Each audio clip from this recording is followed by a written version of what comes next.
خیلی خوش اومدین به چنل ابوالفضل ساخت و ساز. این اولین ویدیوی منه که اومدیم با ساخت یک بیلیارد کم هزینه، بیلیارد بزرگ کم هزینه 6 فوت داخل خونه، کم هزینه با چوب و آهن و این چیزا. میخوایم یه بیلیارد فوق قشنگ، اون چیزی که داخل تاملین دیدین، عکس اول ویدیو که دیدین، همونو میخوایم در تو خونه با کمترین تجهیزات، کمترین چیز درست کنیم. بزن بریم که میخوام چند تا چیزای چوب که درست کردم و هم دیگه بس کردم که کمی دیر من شروع کردم به فیلم برداری و فیلم گرفتن. میخوام همه توضیحات رو بدم که خودتون راحت بتونین چوبا رو به هم دیگه وصل کنین و اینا بتونین جایی که سنگا قرار میگیرن و راحت درست کنین تو خونه. خب پس بزن بریم. خب سنگای من چون که مربع سنگ خود بیلیارد نتونستم پیدا کنم، مربع اومدم با چوب اینطوری درست کردم. خب بریم برای توضیحات. خب اول با این چوب شروع میکنیم. این چوبی که پایینه که بزرگ دراز رحمشه میشه 2 متر و 40 سانت. این چوبا چوب روسیه. برین داخل مثال نجاریه اونجایی که چوب فروش ها بهشون بگی چوب روسی میخواستم، این قیمت مناسبی داره، میتونین خریداری بکنین. خب شما اول کار 2 تا چوب 2 متر و 40 سانت میگیرین. برای 6 فوت فکر کنم کافیه. آره 2 متر و 40 سانت که گرفت خریداری کردین، میام چیکار میکنیم؟ یه چوب 2 متر و 40 سانتش کامل میذاریم رو وسط. اگر میخوایم مربع شکل سنگاتون 80 در 80. خب یه چوب 2 متر و 40 سانت برای وسطش قرار میدین، یعنی از اونجا تا اینجا، یعنی وسطش 2 متر و 40 سانت باشه. خب اینو که اول گذاشتین، بعد شما یه 2 تا 2 متر و 40 سانت دارین دیگه، درسته؟ 2 تا چوب روسی 2 متر و 40 سانت دارین. خب میام چیکار میکنین بعدش؟ یکیشو که اینطوری گفتم تو وسط قرار میدین. بعد شما میان چیکار میکنین؟ هر کدوم از اینا میشه 75. یعنی اینو که نگاه کنید از بالا به پایین 75. شما یه 2 تا 2 متر و 40 سانت یکیشو که وسط دارین، یه دونه دیگه میمونه. شما با همون میتونین 3 تا از اینا در بیارین، 3 تا یا 4 تا. 3 تا دونه از این 75 سانت 3 هفتا 21. خب 21 یعنی 3 تا دونه ازش میتونین در بیارین، یعنی یه دونه اینجا، یه دونه اینجا، یه دونه اینجا. خب میمونه چند چوب دیگه؟ یه چوب 75 سانت دیگه میمونه. خب شما یه چوب 75 سانت دیگه میرین اونجا برای همون نجار میگی برش برات میده که باید 4 تا چوب 75 سانت داشته باشین که کل هزینهش در میاد. این 2 تا چوب میشه دو شهر ما شده 2 میلیون و 100. تا اینجا شده، الان تا اینجا هزینه شده 2 میلیون و 100. خب تا اینجا که شد 2 میلیون و 100، این شما الان 4 تا از اینا دارید و یه چوب 2 متر و 40 سانت. خب بعد که 2 متر و 40 سانت گرفتین، یه چوب میخواین برای بالا 1 متر و 88 سانت و یه چوب دیگه برای پایین 1 متر و 88 سانت، یعنی 2 تا 1 متر و 88 سانت هم که میشه 1 میلیون و 100 که تا الان جمع شده 2,200. خب 2,200 نه 3,200 تا الان شده جمعاً، ببخشید 3,200 شده. خب تا الان که 3,200 شده میمونه چقدر؟ شما این 2 تا هم که گرفتین میمونه اینا. خب 2 تا 1 متری میخواین، 2 تا 1 متری با هم دیگه میشه 1 میلیون. بعد که 1 میلیون باید فکر کنم با 7-8 میلیون بتونیم این بیلیارد کامل جمع کنیم. خب 2 تا 1 متری میشه با هم دیگه 800 یا 700 هزار تومان. 1 میلیون نمیشه، ببخشید. اگر بخواین اینام که روش حساب کنیم میشه 1 میلیون و 500. خب شما 2 تا 1 متری میخواین که 2 تا 1 متری رو میایین 48 سانت برش میدین، یعنی 48 سانت برای این پایین که بریم نزدیکتر، یعنی یه دونه 48 سانت اینجا، یه دونه 48 سانت اینجا. بعد دوباره همینو تکرار میکنیم، یه دونه 48 سانت اینجا، یه دونه هم پایین، این پایین که مشاهده میکنیم. خب بعد اینجا که اینطوری کردین یه 24 اینجا، یه 24 هم اونجا میخوایم، یه 24 اینجا، یه 24 هم اونجا. خب بعدش هم یه 25 اینجا، یه 25 هم اینجا، یعنی 2 تا 25 2 تا 24. این کاملشون هم داخل یک برگه یا داخل صفحه خودم براتون مینویسم، آخر ویدیو عکس براتون میگیرم. خب دوباره اینجا شد یه 25، یه دونه 25، یه دونه 22 و یه دونه هم اینجا باز 22 که این بالا دقیقاً نوشتم 22 اینجا باید بخوره و یه دونه 22 اینجا که من هنوز نزدم دیگه. با هم دیگه اینا رو انجام میدیم. خب تا اینجا توضیحاتی که چه چوبایی باید بگیریم، چند سانت و چند متر باشن. خب میریم برای یک کات میکنم، برمیگردم میریم برای توضیح پیچ و با چه چیزی که اینا رو نگه داریم. خب دوباره ما بازگشتیم. خب الان میخوایم بفهمیم که چند تا از این پیچ ها میخوایم.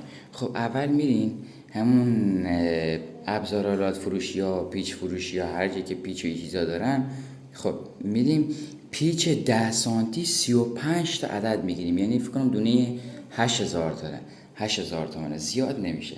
خب 35 تا از این پیچ 10 سانتی میگیرین و فکر کنم 55 تا از این پیچای 6 سانتی و 22 تا از این گیره ماننده ها. ماست میشنادم گیره والا نمیدونم، اگر عکسشون نشون بدین قشنگ خودشون برات نشون میدن. فکر کنم این میله های پرده و چیزا هم میشه. خب بعد الان یک کات میکنم میریم روی کار که بهتون بگم چطوری پیچش و چیزا کنیم. خب شما وقتی که این پیچه 10 سانتی رو خریداری کردین، میگه الان پیچه 10 سانتی رو باید کجا به کار ببریم. مثل اینجا که از این زیر میاد میخوره. خب اینجا رو باید ما یه کاری هم انجام بدیم. اینجا میبینی این چوبه یه به شکل مربعی سوراخ شده که به اندازه‌ای که چوبه بتونه بره داخل. چوبه رو بعد 75 که سانت گفتم که یه نصفش یعنی اندازه 1 سانت یا 2 سانت میره پایین. وقتی که رفت پایین شما باید از این پیچه بلندا 2 تا بفرستی داخل از اینجا، یعنی هر کدومش که میخواد، مثال این که از این به چوب میخواد بچسبه و از خود چوب که اینجا زیرش میشه باید 2 تا پیچ اینطوری رد بشه. اینجا هم همینطور 2 تا پیچ باید رد بشه. اینجا هم باز همینطور 2 تا پیچ دیگه باید رد بشه. اینجا هم باز همینطور پیچای 10 سانتی باید 2 تاش رد بشه. خب بعدی که این 2 تا رو رد کردیم میمونه اینجا الان چیز شده، این چوبه کوچیکا و او چوبه 75 سانتی اینجوری وایسادن ولی هنوز لق میزنن. باید چیکار کنیم؟ رو همین قسمت یا او قسمتش یا او سمتش، یا این که رو بیرونی یا او که سمت داخله، این پیچه 7 سانتی یا 6 سانتی ها از همونجا مثال اینطوری که الان تماشا کنین، یعنی باید از خود چوب، یعنی اینجا که داشته باید از خود چوب اینجوری و بکنیش تا بره داخل، از اینجا با دریل بزنی که بره داخل بگیردش. خب هنوزم لغ میزنه. از اون گیرایی که براتون گفتم بعد این کنارا یعنی این کنارا رو اینطوری مثل اینطوری که یک 90 درجه ماننده اینطوری خودش رو محکم بگیره و پیچ باید از این سمت به اون سمتش بزنی. خب باید به 2 قسمتش از این گیره ها بزنی، یعنی هم یه قسمت برای سمت راستش، یه قسمت هم برای سمت چپ. الان اینطور که مشاهده میکنید اینطوری باید قشنگ زده باشین که محکم خودشو بگیره و ول نکنه. اینطوری بعد برای قسمتش هم بزنین که با هم دیگه تو فیلم‌های بعد اینطور میزنیم، مثل اینجا که اینا رو زدم از اینا.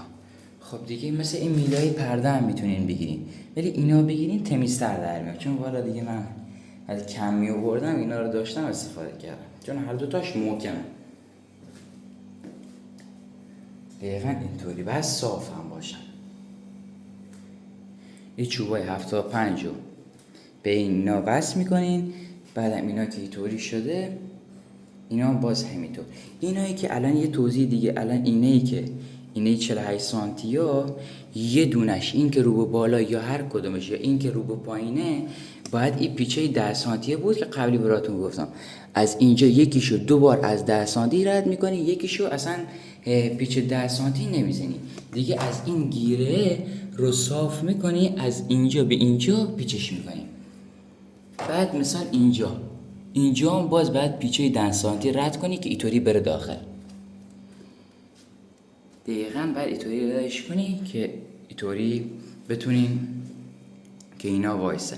الان اینجا که مشاهده میکنین که براتون گفتم از اینجا باید بزنین که به خود از تو خود او چوبه از سمت راستش یا چپش قفلش کنه. اینطوری دقیقاً بعد در بیاد. گیره هم باید اینطوری در بیان هر کدوم. الان مثال این یکی که یعنی ناکامله. الان فیلم جدیدتر دیگه این پیچا رو که وصل میکنیم دیگه قشنگ کامل دیگه میدونیم که دیگه چطوریه. خب مثل اینجا الان که تماشا کنین، الان من یه چوبی که وصل کردم 2 تا پیچ اینطوری زدم، فعلا خودشو گرفته، هنوز صاف که هنوز باید بیا بالاتر و محکم نگه داره که لق نزده، هنوز اونطوری دیگه نشده. باید اون گیرهایی که گفتم که 90 درجه است اونا رو بس کنیم که صاف و محکم بشه، که یه وقت خم چیزان نشه، که دیگه فشارش بیفته رو رو آهنه، کمتر فشار رو چوب بیاد. خب این توضیحات چوبی بود که این چوبایی که کف ماننده که سنگای بیلیارد 80 که میشینن رو همش، بعد این رو آهنم باید همین کار بکنیم. الان اینجا آهن کف گذاشتیم که الان ما تا نصفش، الان که اینجا مشاهده کنیم این آهنه دقیقا همین، این 188، این بالایی هم 188، این دوتا 188 درست، این دوتا 188 هن. این یکی هم از اینجا تا اونجا، یعنی اگر بخوایم از اینجا حساب کنیم تا اونجا میشه 160.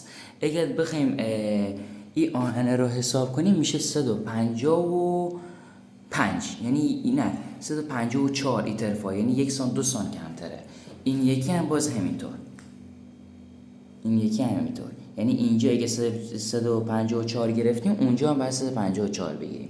خب الان این آهنا به خاطر چی من تیکی اینطوری جوش دادم؟ بعد اون قسمتش که خالی هست مثل اینجا که هنوز جوش ندادم دیگه، با هم دیگه جوش میدیم دیگه، میدونیم دیگه بعد چی کار کنیم چی کار نکنیم. من اینطوری جوشش دادم، الان مربع شکل جوشش دادم که جای دایره که توپ میره داخل، اشتباه گفتیم، توپ که میره داخل دایره، اگر من مربع شکل مثلا داخل چوب و آهن در نمی آوردم، یا توپ گیر میکرد به چوب یا آهن دیگه، اوسه دیگه بدخ میشه، میگه نمیتونستیم کاری هم بکنیم. خب ما اینطوری مربع شکل، اگر شما سنگ 80x80 به کار بردین که باید حتما اینطوری کنیم. اگر تونستین سنگ خود بیلیارد گیر بیارین 6 فوت که می هزینه بالا میره ولی دیگه بهتره، ولی اگر دیگه این کار کنم نکردین باز هم همینطوری خوب در میاد. خب شما میایین مربع شکل در میارین، مربع شکل دقیقاً همون چیزی باید باشه که اینجا بهتون گفتم اینجا 25 اونجا 24. شما باید دقیقاً همینو در بیارین، اینجا دقیقاً 25 24 در میارین که یه مربع شکلی خالی بیفته. و این مربع شکلی هم خیلی میتونین یه طرحی که در میارین، دوم این مربع هست که جای سوراخی هست که توپ میره داخلش، اونجا قشنگتر در میاد، میتونین طرحی به کار ببرین. حالا با هم دیگه کاراشو انجام میدیم دیگه، مشاهده میکنیم. اینا هم که این آهنم 1 متره، دقیقاً همون چوب به شکل آهن در میاریم که دیگه فشار چوب یه وقت چون که چوبمون ضعیفه دیگه نصف بیشتر رو فشارا بیفته رو آهن. خب تا اینجا بود توضیحات. این که دیگه پارت اول بود. لطفاً تا اینجا اگه تماشا میکنید خیلی ممنون که تماشا کردین تا اینجا. اگر میتونین برای ما یه لایک و کامنت و سابسکرایب انجام بدین. خیلی ممنون از شما. خدا نگهدار.